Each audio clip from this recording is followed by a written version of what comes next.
दुश्मनी नहीं है, वो कंस का ससुर है। जब उसने अपनी पुत्रियों की ये हालत देखी और किसी ने उनको मथुरा से जाने के लिए नहीं कहा था, स्वयं अपने पिता के घर चली गई है। क्योंकि भगवान तो शरणागत वत्सल है, वो किसी को ये नहीं कहते कि चले जाओ, नहीं, अस्ति और प्राप्ति स्वयं चली गई है अपने पिता के घर। और वहां जाकर बताया तो जरासंध क्रोध में तिलमिला उठा।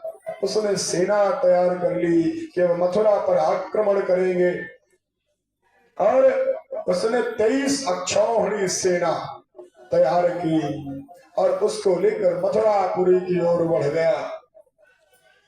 23 अक्षौहिणी सेना बहुत सेना है बंधुओं। महाभारत के युद्ध में तो केवल 18 अक्षौहिणी सेना ने युद्ध किया। महाभारत में जो युद्ध हुआ उसमें 18 अक्षौहिणी सेना, लेकिन आज जरासंध 23 अक्षौहिणी सेना लेकर बढ़ा है। एक अक्षौहिणी सेना का प्रमाण मैं आपको दे देता हूँ। एक अक्षौहिणी सेना में जो दल होते हैं वो उसके 4 भाग होते हैं और उन 4 भागों में 21,870 तो हाथी पर सवार होने वाले होते हैं और जो घुड़सवार सैनिक है या रथ सवार सैनिक है, रथ सवार सैनिक भी 21,870 होते हैं और जो घुड़सवार हैं वो 65,610 होते हैं और कुल मिलाकर 2,18,000 सैनिक होते हैं। कुल एक अक्षौहिणी 2,18,700 सैनिक, ये एक अक्षौहिणी का प्रमाण है। अब जब 23 से इसको गुणनफल कर दो, लगभग 46 लाख सैनिकों को लेकर जरासंध आगे बढ़ा मथुरा की ओर। जब मथुरा पर आक्रमण कर दिया तो भगवान श्री कृष्ण जो पीताम्बरधारी हैं और गौर सुंदर, भगवान श्याम सुंदर हैं, बलराम जी गौर सुंदर हैं, गौर वर्ण के हैं। हमारे श्री श्याम सुंदर और गौर सुंदर ने अकेले ही उस सेना को पछाड़ दिया और जरासंध पर विजय प्राप्त की।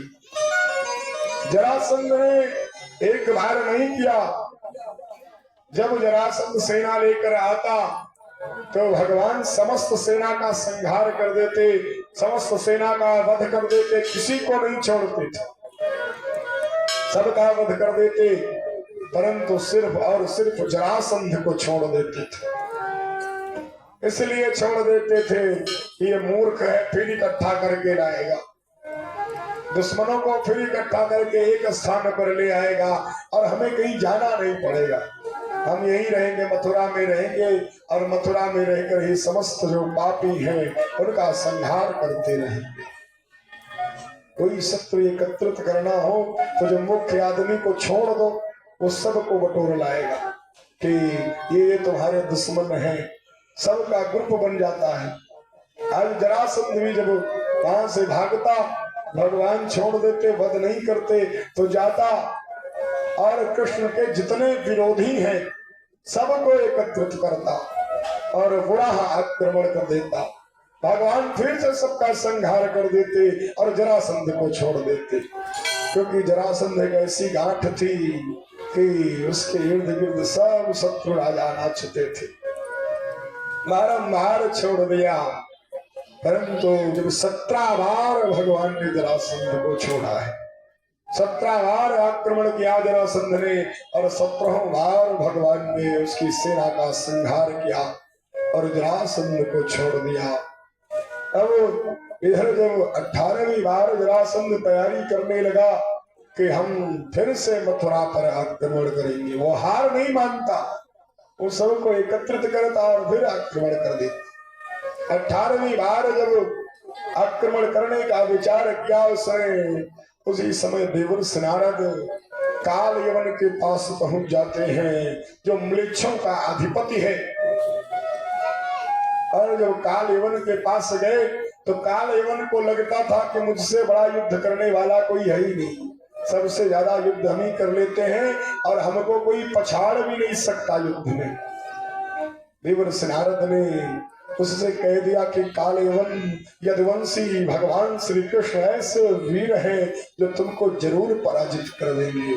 जब उसने ये सुना कि मथुरा में कोई यदुवंशी कृष्ण रहता है और वो मुझको पराजित कर सकता है, अब जो योद्धा कभी ना हारा हो वो जब जान जाए कि मुझसे कोई बलशाली योद्धा है तो एक बार मुलाकात करने जरूर चल देता है कि चलो देख लेते कौन सा है। कालेवन भी तैयारी करने लगा, इधर जरासंध भी तैयारी कर रहा है, उधर कालेवन भी तैयारी कर रहा है। जरासंध कितने लाता था? जरासंध 46 लाख लाता था सैनिकों को, परंतु आज कालेवन 46 लाख नहीं 3 करोड़ वृक्षों की सेना वो लेकर आज मथुरा को घेरता है। और जब मथुरा को घेरने लगा तो कृष्ण बलराम सोचने लगे कि ये तो आक्रमण करने आ गया है इतनी भयंकर सेना को लेकर, और उधर अभी जरासंध भी आता होगा, वो भी 23 अक्षौहिणी सेना लेकर 18वीं बार आक्रमण करने आ रहा है मथुरा पर। अब भगवान के पास असमंजस की स्थिति हो गई कि यदि कालयवन से युद्ध करेंगे तो जरासंध मथुरा पर कब्जा कर लेगा, यदि जरासंध से युद्ध किया तो कालयवन कब्जा कर लेगा मथुरा पर। अब भगवान जब समंजस की स्थिति में फंसे तो सोचा पहले कि जो नगरवासी है उनकी रक्षा किस प्रकार हो। नगरवासियों की रक्षा मुख्य उद्देश्य था यदुवंशियों की। उन्होंने तुरंत विश्वकर्मा भगवान को बुलाया और आदेश दिया कि समुद्र के भीतर एक विशेष नगरी का निर्माण करो। उसी समय भगवान के आदेश पर विश्वकर्मा जी ने एक नगरी का सुंदर निर्माण किया। बड़ी सुंदर अलौकिक दिव्य नगरी समुद्र के भीतर 48 कोस में फैली थी पूरी नगरी। वो 48 कोस में वो नगरी फैली हुई। अब जब रात में सोते हुए ही यदुवंशियों को भगवान ने नगरी में पहुंचा दिया है, और जब सुबह उठे यदुवंशी मथुरा वासी जब वहां जगते हैं तो वहां किसी को द्वार नहीं मिल रहा है, वहां किसी को पता ही नहीं कि कहाँ द्वार है कहाँ घर है। सोते हुए ही पहुंच गए हैं उस नगरी में। सब वहां पूछते हैं द्वार कहाँ है, द्वार कहाँ है। और जब ये पूछा तो उसी नगरी का नाम हो गया द्वारिका। और द्वारिका नगरी की भगवान की बोलो गोविंद गो